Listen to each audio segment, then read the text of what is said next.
33 workers का एक group रोजाना की तरह जमीन से 2300 फुट नीचे एक माइन पर काम करने गया। ये जिस माइन पर काम कर रहे थे उसकी गहराई दुनिया की दूसरी लंबी तरीन बिल्डिंग शंघाई टावर से भी ज्यादा थी। इस माइन में जाने का सिर्फ यही एक रास्ता था और बदकिस्मती से वापस आने का भी यही रास्ता था। माइन के बॉटम पर जहां वर्कर्स काम कर रहे थे वहां का टेम्परेचर काफी ज्यादा था और ऑक्सीजन बहुत ही कम। इस दिन माइन के अंदर सारे ऑपरेशंस रोजाना की तरह ही चल रहे थे, लेकिन फिर कुछ ऐसा हुआ जिसने इन वर्कर्स की जिंदगी पूरी तरह से बदल दी। जेम टीवी की वीडियोस में एक बार फिर से खुशामदीद। नाज़रीन, ये दिन था 5 अगस्त 2010 का, जब चिली के एटाकामा डेजर्ट के बीचों बीच एक माइन पर कॉपर और गोल्ड की माइनिंग का काम चल रहा था। ये माइन सेंट जोस के नाम से जानी जाती थी, जिसको एक प्राइवेट कंपनी ऑपरेट कर रही थी। माइन का बॉटम जमीन से 2300 फुट नीचे था, जहां तक जाने का रास्ता एक स्पाइरल ट्रैक था, जिसमें जीप्स की मदद से वर्कर्स और माइनर्स को रोजाना इसके बॉटम तक पहुंचाया जाता था। 120 साल पुरानी इस माइन में हर साल 30 से 40 वर्कर्स अपनी कीमती जानें खो बैठते थे और 5 अगस्त 2010 वाले दिन भी इसमें 33 लोग मौजूद थे। जमीन के अंदर जिस जगह पर ये माइनर्स काम कर रहे थे वहां माइन में क्रैक्स पड़ने की वजह से एक हादसा हुआ और एक बहुत बड़ा पत्थर माइन पर आ गिरा। इस पत्थर ने माइन पर आने वाले रास्ते को पूरी तरह से ब्लॉक कर दिया था, जिसको हटाना किसी भी सूरत में मुमकिन नहीं था। इस हादसे की वजह से वर्कर्स को तो नुकसान नहीं हुआ, लेकिन अब वो लोग एक ऐसी पोजीशन में खड़े थे कि जमीन से 2300 फुट नीचे ना ही वो वापस जा सकते थे, ना ही उनके पास इतना खाने का सामान था, ना ही उनका जमीन से कांटेक्ट बाकी बचा था, और चारों तरफ से फंस जाने की वजह से ना ही वहां इतना ऑक्सीजन मौजूद था। उनके लिए ये ऐसा ही था जैसे वो 33 वर्कर्स कब्र में दफन किए गए हों और वो भी जिंदा। लेकिन हैरत अंगेज तौर पे पूरे 69 डेज के बाद उनको माइन से जिंदा निकाल लिया गया। पर आखिर ये मुमकिन कैसे हुआ? अपने साथ सिर्फ एक वक्त का खाना लेकर जाने वाले पूरे 69 डेज तक जिंदा कैसे रहे? कैसे इतने लिमिटेड ऑक्सीजन में उन्होंने गुजारा किया? और जिस माइन को खोदने में पूरे 120 साल लगे थे, उसके बॉटम में फंसे वर्कर्स को निकालने के लिए इंजीनियरिंग टीम को किन किन मुश्किलात का सामना करना पड़ा?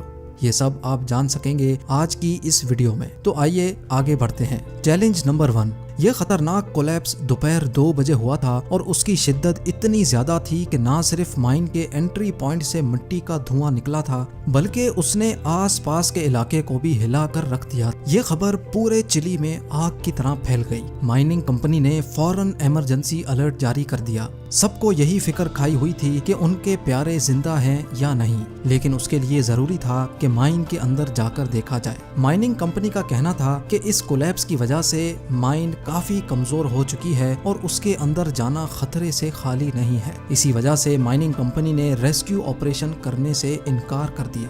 जैसे जैसे वक्त गुजरता जा रहा था, वैसे वैसे माइन में फंसे वर्कर्स के बचने की उम्मीद भी खत्म होती जा रही थी। लेकिन वहीं एक रिटायर्ड माइनर जोस वेगा भी मौजूद था, जो उन फंसे हुए वर्कर्स में से एलेक्स नामी एक वर्कर का बाप था। अपने बेटे को किसी भी सूरत बचाने के लिए जोस अपनी जान खतरे में डालने के लिए राजी हो गया। Challenge number 2। जब रिटायर्ड माइनर जोस अपनी गाड़ी में माइन के अंदर एंटर हुआ तो वहां का मंजर बिल्कुल ही अलग था। जोस का कहना था कि जगह जगह माइन में गहरे क्रैक्स पड़े हुए थे और अभी तक छोटे मोटे पत्थर गिरने का सिलसिला जारी था। जोस जानता था कि माइन बहुत कमजोर है और किसी भी वक्त उसको नुकसान पहुंचा सकती है, लेकिन फिर भी वो अंदर जाता रहा। थोड़ा आगे जाकर जोस ने जो देखा वो उसके लिए यकीन करना बहुत मुश्किल था। उसका रास्ता एक मेगा स्टोन ने रोक लिया था। ये वही पत्थर था जिसने पूरी माइन को कोलैप्स किया था, और ये कोई आम पत्थर नहीं बल्कि ये डायोराइट का बहुत बड़ा पहाड़ था। डायोराइट एक ऐसा स्टोन है जो ग्रेनाइट से भी 2 गुना ज्यादा हार्ड होता है। एक अंदाजे के मुताबिक ये पत्थर 7 लाख टन जितना वजनी था, यानी इसका मास दुनिया की सबसे ऊंची बिल्डिंग बुर्ज खलीफा के मास से भी ज्यादा था। अब ये तो तय था कि किसी भी सूरत में ना ही इस पत्थर को काटा जा सकता है और ना ही इसको हटाया जा सकता है। लेकिन क्योंकि जोस ने कई साल इसी माइन में काम किया था, इसी वजह से उसको मालूम था कि इस माइन में वेंटिलेशन टनल भी मौजूद है जो सीधा माइन के बॉटम तक जाता है। लिहाजा जोस ने सर्च पार्टी इकट्ठी की और वेंटिलेशन शाफ्ट से माइन के अंदर जाने की तैयारी शुरू कर दी। अभी वो लोग ये तैयारी कर ही रहे थे कि अचानक एक जोरदार धमाका हुआ। یہ تھا سیکنڈ کولیپس، اور اس کولیپس نے وینٹیلیشن شافٹ کو بھی کرش کر دیا تھا۔ چیلنج نمبر 3، وینٹیلیشن شافٹ کرش ہونے کے بعد جوز اپنے بیٹے کو بچانے کی آخری امید بھی کھو بیٹھا تھا۔ انسانوں کی ٹیم کا مائن کے اندر جانے کا اب کوئی آپشن نہیں بچا تھا۔ پورے 24 گھنٹے گزر چکے تھے اور اب یہ معاملہ اتنا وائرل ہو چکا تھا کہ چلی گورنمنٹ کو میدان میں اترنا پڑا، جس کے لیے چلی کے مائننگ منسٹر لارنس گولبون نے مائن کا وزٹ کرنے کے بعد ہائی اسپیڈ ڈرلنگ رگز منگوائیں۔ یہ مشینز ورکرز کو بچانے کی آخری امید تھیں، لیکن ان کے ذریعے نیچے پھنسے ورکرز کو کیسے ٹریس کیا جائے گا، یہ سوال ابھی بھی سب کو تنگ کر رہا تھا۔ آپریشن ہیڈ راؤل ڈگنینو نے فیصلہ کیا کہ مائن کے 3 حصوں میں 6 انچ وائڈ ہول ڈرل کیے جائیں گے اور کیمرہ کے ذریعے وہاں پھنسے ورکرز کا سراغ لگایا جائے گا۔ لیکن ایک مسئلہ اور بھی تھا۔ آپریشن ہیڈ نے بتایا کہ زمین میں موجود ٹھوس پتھر ڈرلنگ پائپ کو اپنی لوکیشن سے ہٹا دیتے ہیں، جس کی وجہ سے ہم اپنا ٹارگٹ مس کر سکتے ہیں۔ یہ ایسا ہی تھا جیسے باسکٹ بال گول سے 2000 فٹ دور کھڑے ہو کر گول کا نشانہ لگانا، یعنی 100 باتوں کی ایک بات، اس ڈرلنگ سے ورکرز کو ڈھونڈنے کا چانس صرف اور صرف 1% تھا۔ لیکن کیونکہ اس کے علاوہ اور کوئی آپشن نہیں تھا اور جتنا ٹائم گزرتا جائے گا ورکرز کے بچنے کا چانس مزید کم ہوتا جائے گا، اسی وجہ سے ڈرلنگ کا کام اسٹارٹ کر دیا گیا۔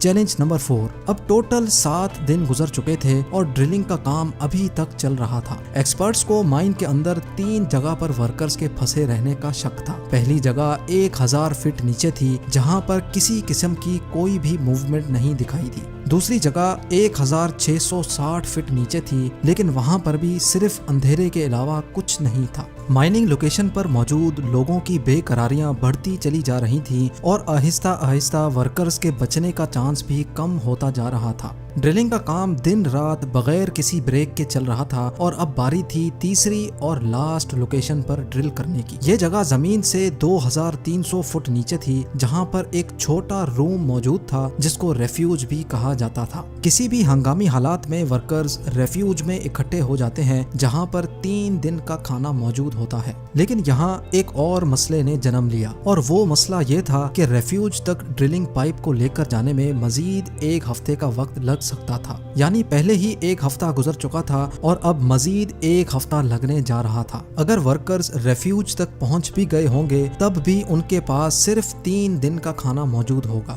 لیکن اب چونکہ اور کوئی چارہ نہیں تھا، اسی وجہ سے ڈرلنگ کا کام ایک بار پھر سے شروع ہو گیا۔ چیلنج نمبر 5، اب ایکسپرٹس کو ریفیوج تک ڈرلنگ پائپ پہنچانے کے لیے ایک خاص اینگل پر ڈرلنگ پائپ کو اندر بھیجنا تھا تاکہ وہ 2300 فٹ کے بعد سیدھا ریفیوج کو ہٹ کرے۔ لہٰذا ایک خاص اینگل نکالا گیا اور ڈرلنگ کا کام اسٹارٹ ہو گیا۔ مسلسل 7 دن کی ڈرلنگ کے بعد پائپ 2300 فٹ نیچے تو پہنچ گیا، لیکن وہاں پر بھی صرف اندھیرا ہی اندھیرا تھا۔ معلوم پڑا کہ پائپ کا نشانہ ریفیوج سے صرف 100 فیٹ دور جا لگا تھا۔ اب 14 دن گزر چکے تھے اور ورکرز کے زندہ رہنے کا چانس نہ ہونے کے برابر ہی بچا تھا۔ نا امیدی بری طرح پھیل چکی تھی اور آپریشن ہیڈ نے ریسکیو مشن ختم کرنے کا اعلان بھی کر دیا تھا۔ لیکن پھر چلی کے مائننگ منسٹر لارنس گولبون نے اپنی ذاتی کیلکولیشن سے ایک آخری بار ڈرل کرنے کی ریکویسٹ کی، لہٰذا اب آخری بار ڈرلنگ کا کام اسٹارٹ ہو گیا۔ مزید 3 دن کے بعد ڈرلنگ پائپ ایک بار پھر سے 2300 فٹ نیچے پہنچ گیا۔ ابھی پائپ کو نکال کر کیمرہ بھیجنا تھا، لیکن اچانک مائننگ منسٹر کو پائپ میں سے ایک عجیب سی آواز سنائی دی۔ پہلے تو لگا کہ شاید یہ پائپ پر پتھروں کے گرنے کی آواز ہے، لیکن پھر اسٹیتھوسکوپ لگا کر چیک کیا تو یہ ایسی آواز تھی جیسے کوئی انسان پائپ پر ہتھوڑے مار رہا ہو۔